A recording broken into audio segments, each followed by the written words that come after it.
which amounts to how loud it is, the frequency, which amounts to whether it is a high pitch or a low pitch, and the timbre, which is kind of the characteristic of it, how messy the sound wave is, and how something like a tuning fork makes a really clean sound wave, but something like a saxophone, if you go "wah" into it, makes a messy sound wave.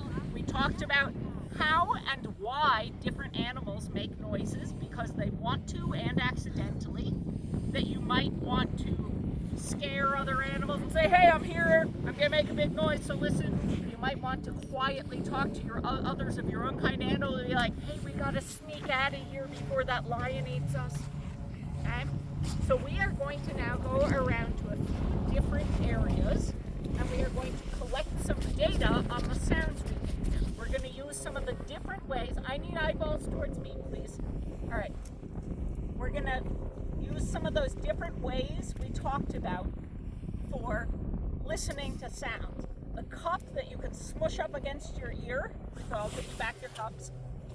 Also the thing where you cover one ear and cup with the other hand so that you can hear a particular sound really well. The fact that you might want to get down on the ground and listen to the ground, or go up to a pole or a tree or a building or something and listen right against it. Okay? Listening to lots of different sorts of noises and trying to think about what's making the noise and what their amplitude and their frequency and their timbre might be. Okay? Now what we're going to do is this is going to be our first site. So I made a big old map of right here. So here's the bathrooms. Thank you. And here is the beginning of the spit going out. And here's the road we all drove in along eventually, once Google stopped lying to us. And so we are going to go to a few different locations. We're going to see how much time we have and see what noises we see there.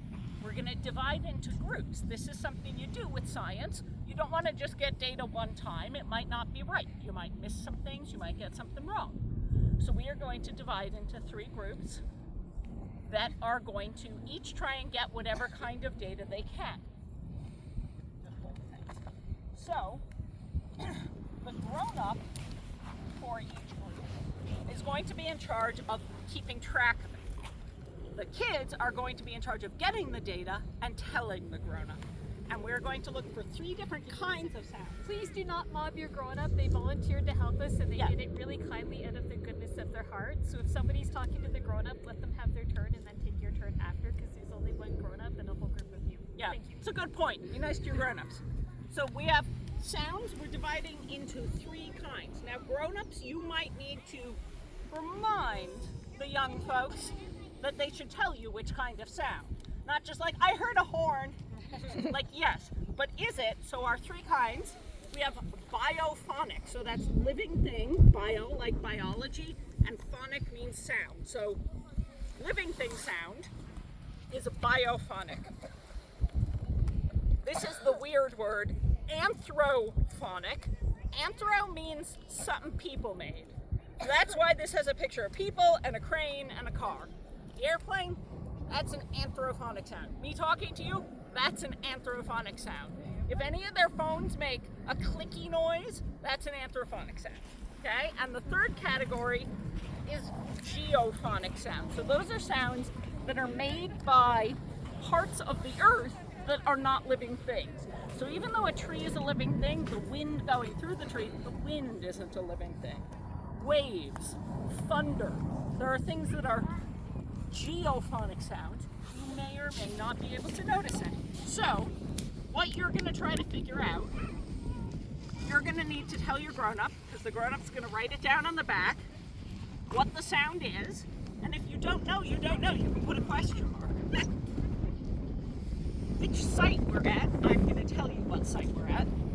And then any characteristics. So if Veronica was my grown-up, I might go up there and say, I hear an anthrophonic sound. It's a people-y sound. I might even say, what's the people one again? I don't remember the word. She might say anthrophonic. So then she'll get out the anthrophonic sheet, a marker, I'll say the sound I heard was some of the littles talking. And so where it says sound, she'll write littles. And we'll know we're at site A. So she'll write site A, characteristics. She might have to remind me. Yeah, what were the characteristics? Oh, right. They were really loud and high pitched. So that means it was a big amplitude and a big frequency. Does that make sense? Does that make sense? So you'll go up to your grown-up, be like, I heard a sound, here's what it was, and you will help the grown-up figure out what to write down. So even if you can't remember the big name that Megan used, you can name one type of sound that we're listening for. Hydroponic. Yep. Two. What's the third one? Geophonic. There you go. Excellent. Awesome. Thank you. I'm glad you even got the big. Scientists, remember I told you scientists love fancy words. Aren't those beautiful fancy words? All right. So. Where does wind come from? You'll have to think about that. Wait. Oh, all right. I'm sorry. See, I'm already messing this one up. There. There. Thank you. There's your pen and thing. Okay. So. Oh, and if you are curious and want to look, on the back side I put a map of all of Richmond that marks where we're at, and then a map kind of zoomed in so that the big one is the really zoomed in.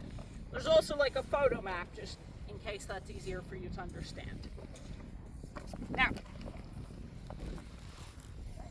right now, I think for our first data point, we are going to go over to the shady area by the washrooms.